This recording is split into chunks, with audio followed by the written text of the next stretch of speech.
नरेंद्र मोदी जी को मेरे साथ स्टेज पे खड़ा कर दो, मेरे साथ 10 मिनट स्टेज पे खड़ा कर दो। उनके एक युवा नेता हैं,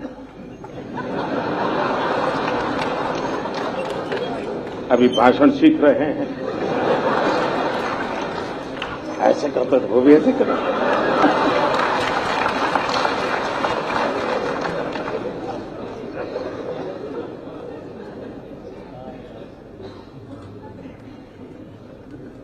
जब से उन्होंने बोलना सीखा है और बोलना शुरू किया है, मेरी खुशी का कोई पार नहीं है। जिस पार्टी के नेता के भाषण को उसकी पार्टी सीरियस नहीं लेती है, क्या उसको सीरियस लेना चाहिए क्या? आधार का बीज यहां है। 20 साल पहले नहीं, some people have got प्रधानमंत्री जी 1 मिनट, प्रधानमंत्री जी 1 minute. Now I would like to tell everyone, what happened to you? No, if you have some problem, go to the doctor, please. ऐसा मत करिए. Sit down, Renuka ji. Sit down. This is not the way. I have to name you, please. Don't do that. अध्यक्ष जी, Please. सभापति जी, रेणुका जी को आप कुछ मत कहिए. To the office and also to media, सभापति जी, not to report such a rude. सभापति जी, मेरी आपको प्रार्थना है, रेणुका जी को कुछ मत कीजिए. रामायण सीरियल के बाद ऐसी हंसी सुनने का आज सौभाग्य मिला है.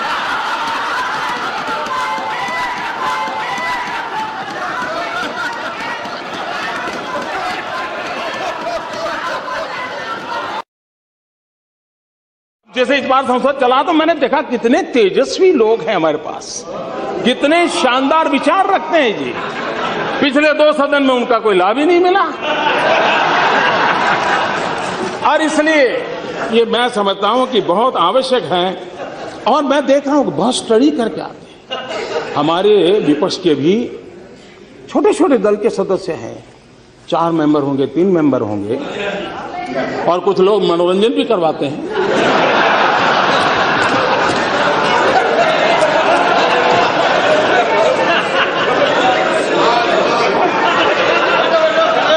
नई योजना लाए, नई तरीके से लाए, तो कुछ लोगों को उम्र तो बढ़ती है लेकिन समझ नहीं बढ़ती है, तो समझने में बड़ी देर लगती है. कुछ लोगों का ऐसा रहता है, और इसलिए चीजें समझने में बड़ा समय जाता है. कुछ लोग तो समय बीतने के बाद भी चीजें समझ नहीं पाते. गांधी जी ट्रेलर हो सकते हैं, हमारे लिए गांधी जी जिंदगी है.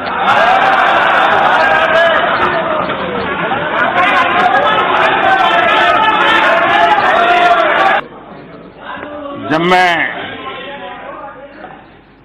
माननीय अजीत जी को देखता हूं, सुनता हूं,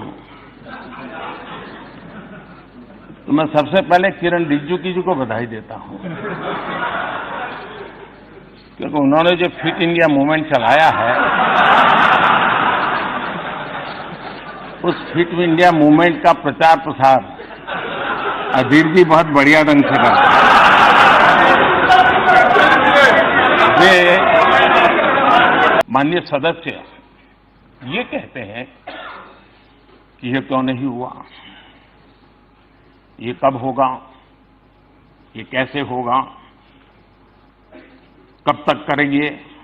ये जब सुनता हूं तो कुछ लोगों को लगता होगा कि आप आलोचना करते हैं. मैं नहीं मानता हूं आप आलोचना करते हैं.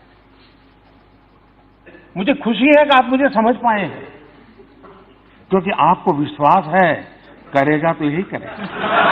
एक काम न करेंगे न होने देंगे, वो है आपकी बेरोजगारी नहीं हटने देंगे. अभी जो पिछले 10 मिनट से चल रहा है ना, वो मेरा खेत जोतने का काम चल रहा है. अब बराबर आपके दिमाग में जगह हो गई है. अब मैं एक एक करके बीज डालूंगा.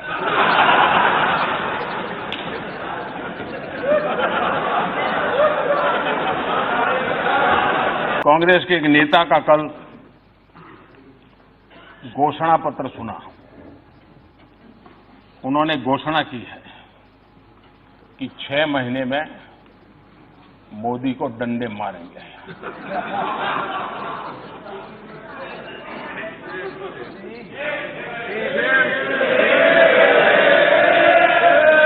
और ये डंडे मारेंगे तो हम भी मारेंगे।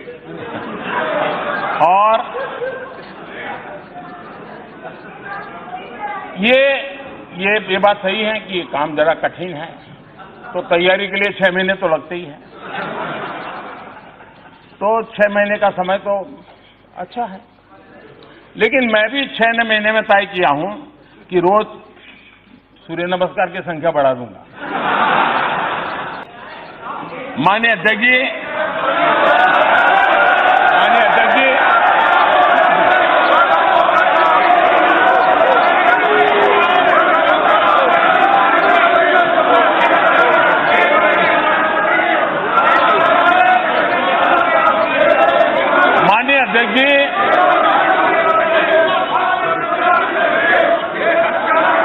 माननीय अध्यक्ष जी,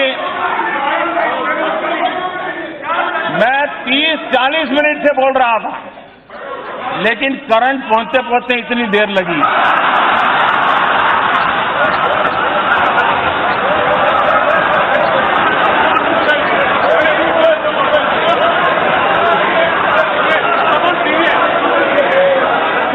बहुत सी ट्यूबलाइट का ऐसा ही होता है। और देखिए, उनको प्रॉब्लम ये नहीं है कि उन्होंने काम किया कि नहीं किया। उनका प्रॉब्लम ये है कि हम 4-4 पीढ़ी से देश चलाते हैं, 60 साल से इस देश पर हमारा कब्जा है, और एक चाय वाला हमें ललकारता है, ये उनको सहन नहीं हो रहा। लेकिन आजम खां का जो आज का बयान है वो आपको बताता हूं। उन्होंने कहा कि एक कुत्ते का बच्चा मोटर के पहिए के नीचे आ जाए तो गम जरूर होता है, हमें तुम्हारा गम नहीं चाहिए। बड़े भाई, कुत्ते के बच्चे के बड़े भाई नरेंद्र मोदी जी, हमें तुम्हारा गम नहीं चाहिए। Thank you very much. क्योंकि शायद वफादारी में कुत्ते से बढ़कर के कोई होता नहीं।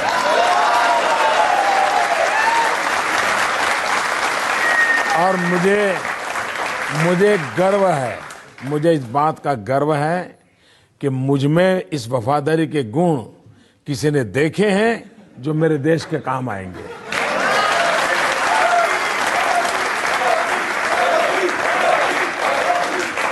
महोदय, पहले मेरा बेटा पढ़ाई में बहुत अच्छा था, टीचर्स अप्रिशिएट करते थे, लेकिन अभी कुछ समय से ऑनलाइन गेम्स की तरफ उसका झुकाव कुछ ज़्यादा ही बढ़ गया है, जिसके कारण उसकी पढ़ाई पर फर्क पड़ रहा है।